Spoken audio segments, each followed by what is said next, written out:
Speaker, I'm on a point of order against Senator Cherargei for misleading the House. I want to remind Senator Cherargei, Mr. Speaker, that the North can represent itself. That last week when there was an issue concerning maize and farmers, because these are pastoralists who left their way of life and went into farming, Senator Cherargei does not understand where the shoe pinches. And he cannot sit confidently beside Lelegwe and misrepresent Samburu and Turkana. The North has sufficient senators in this House to represent them, and we are going to address our issues as we know. Because when you spoke about the maize, we did not interfere. But now you are reducing the inequality in this country, especially in the North, to a mere issue of corruption. It's not enough, Mr. Speaker, for him to allege that it's corruption that's delaying the North.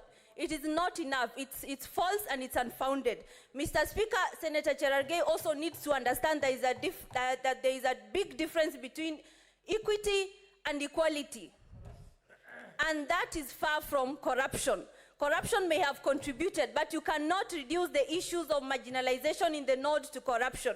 Mr. Speaker, as far as I know, the Equalization Fund by the national government is supposed to address issues around water, healthcare, and roads. I want to remind Senator Cherargei that there are no roads in the North. The entire North is disconnected, and we need water and the health facilities. Thank you, Mr. Speaker.